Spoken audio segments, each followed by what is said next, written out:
Hi අපි කතා කරමු ස්ලීප් පැරලයිසිස් ගැන. පුටුවක් බලලා වාඩි වෙන්න.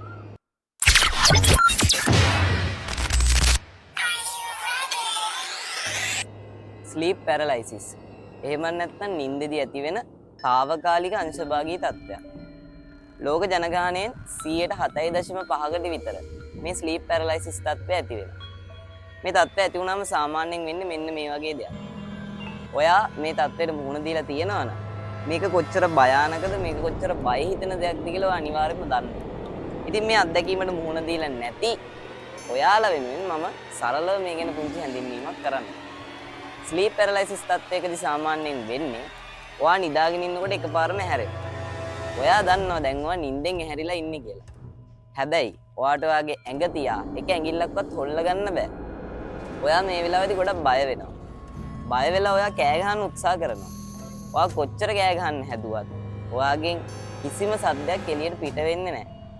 ටික වෙලාවකින් හොඳටම දාඩිය දාන ඔයා බය වෙලා කෑ ගහලා හැරෙනවා. මේ තත්ත්වය ඔයාට වෙලා තියෙනවා නම් මේකට තමයි කියන්නේ ස්ලීප් පැරලයිසිස් කියලා. මේ ස්ලීප් පැරලයිසිස් තත්ත්වයේදී වෙන භයානකම දේ තමයි මේ තත්ත්වය ඇති වුණාට පස්සේ ඔයාට හෙලෝසිනේෂන් පේන්න පටන් ගන්නවා. මේකෙත් ප්‍රභේද කිහිපයක් තියෙනවා. එක ප්‍රභේදයක් තමයි ඔයාට ඔයාගේ ඇස් දෙක ඇරියට පස්සේ ඔයාට ඔයාගේ කාමරේ එක එක අදෘශ්‍යමාන අద్භූත ජීවීන්ගේ රූප පේන්න පටන් ගන්නවා. නැත්තම් ඔයාට පේනවා ඔයාගේ පපුව උඩ අමුතු ජීවියෙක් එහෙම නැත්තම් හොල්මනක් වාඩි වෙලා ඉන්නා වගේ දේවල්. ඉතින් මේ තත්ත්වයට කියන්නේ ඉන්ට්‍රූඩර් හෙලෝසිනේෂන් කියලා. මේ ස්ලීප් පැරලයිසිස් වල ඇතිවන අනිත් තත්ත්වය තමයි ඔයා දකිනවා ඔයාගේ භෞතික ශරීරයෙන් ඔයාගේ ශරීරය එහෙම නැත්නම් ඔයාගේ ආත්මය එළියට පාවෙලා යනවා. ඒ කියන්නේ ඔයා දකිනවා ඇඳ උඩ නිදාගෙන ඉන්නවාගේ භෞතික ශරීරය. හැබැයි ඔයා ඉන්නේ උඩ පාවෙන ගම. ඉතින් මේ වගේ අත්දැකීම් ලැබෙනවා සමහරුන්ට. නැත්තම් ඔයා දකිනවා කවුරු හරි ඔයාගේ කකුල් දෙකෙන් ඔයාව ඇදගෙන යන්න හදනවා වගේ. මේ තත්ත්වයට කියන්නේ ඉන්කියුබස් හෙලෝසිනේෂන් කියලා. සාමාන්‍යයෙන් මේ ස්ලීප් පැරලයිසිස් එකක් ඇති වෙන ප්‍රධාන ක්‍රම දෙකක් තියෙනවා. ප්‍රධාන අවධි දෙකක් තියෙනවා. මේ සම්බන්ධව පරීක්ෂණය කරන පරීක්ෂකින් කියන විදිහට ඔයා අවදියේ ඉඳලා නිින්දට යන වෙලාව. ඒ කියන්නේ ඔයාගේ අවදියත් නිින්දත් අතර සංක්‍රාන්තික කාලයේදී මේ ස්ලීප් පැරලයිසිස් තත්ත්වයන් ඇති වෙන්න පුළුවන්. මේකට කියන්නේ විද්‍යාත්මකව හිප්නොගොජික් ස්ලීප් පැරලයිසිස් කියලා. අනිත් අවදිය තමයි ඔයා නිින්දේ සිට ඒ කියන්නේ ඔයා නිින්දේ සිට අවදියට යන වෙලාව. ඔයාගේ නිින්දත් අවදියත් අතර සංක්‍රාන්තික වෙලාවෙදී මේ ස්ලීප් පැරලයිසිස් තත්ත්වය ඇති වෙන්න පුළුවන්. මේකට පරීක්ෂකයන් කියන්නේ හිප්නොපොමික් ස්ලීප් පැරලයිසිස් තත්ත්වය කියලා. මේ තත්ත්ව දෙකෙන් එකක් මේ ස්ලීප් පැරලයිසිස් තත්ත්වයට ගොදුරු වෙන කෙනෙකුට ඇති වෙන්න පුළුවන්. මිනිස්සෙකුගේ නිින්දේ තියෙන 4 වෙනි අවදිය. ඒ කියන්නේ REM අවස්ථාව. එහෙම නැත්නම් රැපිඩ් අයි මූවමන්ට්.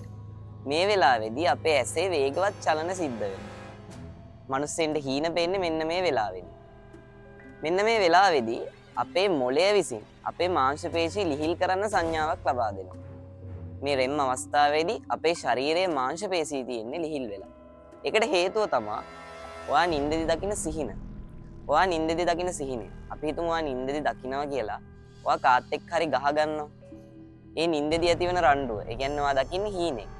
ඒ වෙලාවේදී ඒ නිින්දේ දකින සිහිනයට අනුකූලව ඔයාගේ භෞතික චලනයන් සිද්ධ නොවෙන්න තමයි මේ REM අවස්ථාවේදී අපේ ඇඟේ මාංශ පේශි ලිහිල් වෙන්නේ. මොකද මේ සිහිනෙන් දකින රණ්ඩුවේදී ඔයා ඇත්තට මේ චලනයන් දක්වන්න ගියොත් ඔයා නිින්දෙන් අතපය විසි කරන්න ගියොත් අතපය කොහේ හරි වැදෙන්න පුළුවන්, තුවාල වෙන්න පුළුවන්, හානි වෙන්න පුළුවන්, ඇඳෙන් පෙරලිලා වැටෙන්න පුළුවන්. ඉතින් මේ වගේ අවස්ථාවන් මගහරවන්න තමයි මේ වෙලාවේදී අපේ මාංශ පේශි ලිහිල් කරන්නේ. ස්ලීප් පැරලයිසිස් තත්ත්වයක් ඇති වෙන්නේ මෙන්න මේ අවස්ථාවේදී. ඔයාගේ ශරීරයේ මාංශ පේශි ලිහිල් වෙලා තිබුණාට ඔයාගේ මනස අවදි වෙනවා.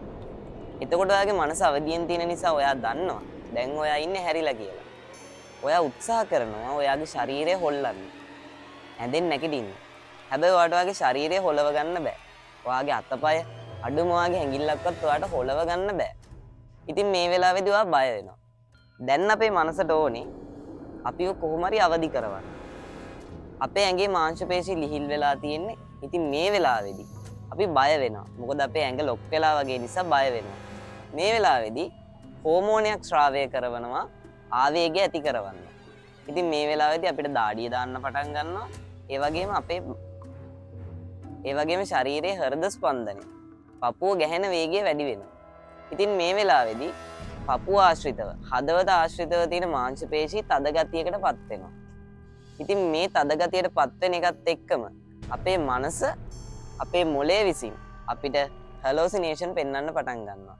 අපි වැඩියෙන්ම බය දේවල් අපිට පෙන්වන්න පටන් ගන්නවා.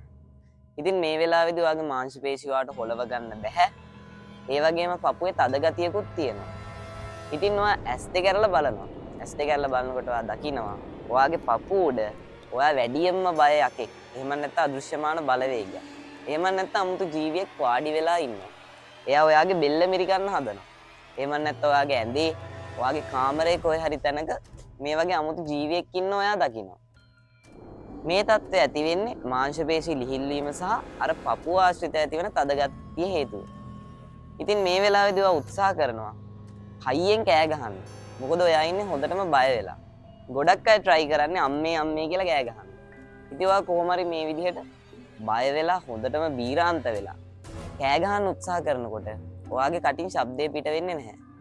ඒකට හේතුව තමයි ඔයා නිින්දෙදී ඔයාගේ බෙල්ල පිහිටන විදිහත් එක්ක ඔයාගේ සොරාලය අක්‍රිය වෙලා තියෙන්න පුළුවන්. ඔයා උඩුබෙලිය අතට නම් නිදාගන්නේ. ඔයාගේ සොරාලය ඒ උඩුබෙලිය අතට නිදාගන්න නිසා අක්‍රිය වෙලා තියෙන්න පුළුවන්. ඉතින් මෙන්න මේ හේතුව නිසා ඔයා කොච්චර කෑ ගහන්න උත්සාහ කරත් ඔයාගේ කටහඬ එළියට නිකුත් වෙන්නේ නැහැ. ඉතින් මේ සිදුවීම් ඔක්කොම තප්පර කිහිපයක් ඇතුළත කාලයකදී වෙන්නේ. මේ සිදුවීම් ඔක්කොමත් එක්කම ඔයාගේ මොළේ විසින් ඔයාව හොඳටම බය කරනවා. ටික වෙලාවකට පස්සේ ඔයා දාඩිය පෙරාගෙන අති දාගෙන හැරෙනවා. මේක තමයි ස්ලීප් පැරලයිසිස් තත්ත්වයකදී ඇති වෙන්නේ. මේ නිදි අංශභාගී තත්ත්වය, මේ ස්ලීප් පැරලයිසිස් තත්ත්වය සම්බන්ධව පරීක්ෂකින් දක්වන අදහස. මේ ස්ලීප් පැරලයිසිස් තත්ත්වය ඇති වෙන්නේ කොහොමද කියන එකට තියෙන නිර්වචනය.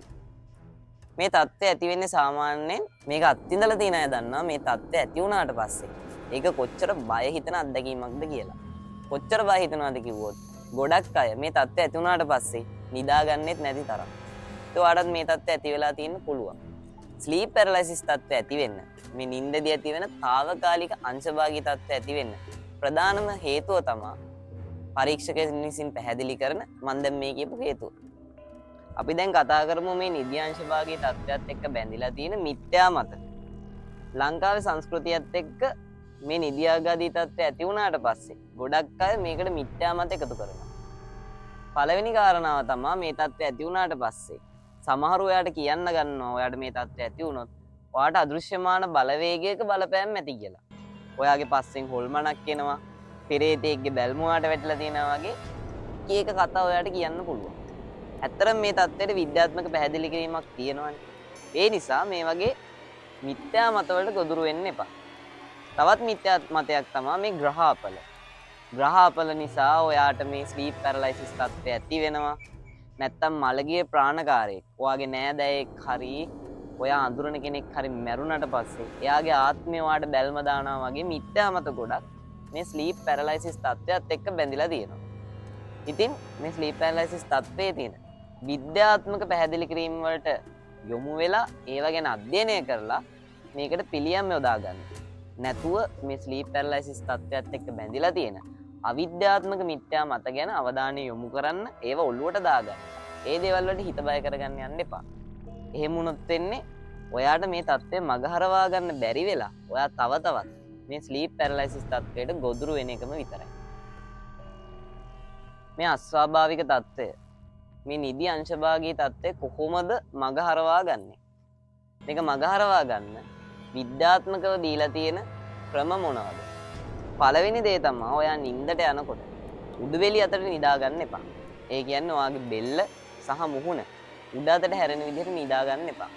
මොකද මේ නිදා ගන්න ඉරියව්වෙන් ඔයාගේ බෙල්ලේ සහ ඔයාගේ සිරුරේ සමහර කොටස් සක්‍රිය වෙන්න පුළුවන්. විශේෂයෙන්ම සොරාලය. ඔයාට කෑ ගහ ගන්න බැරි වෙන තත්ත්වය ඇති වෙන්නේ ඔයාගේ සොරාලය අක්‍රිය වෙන නිසා.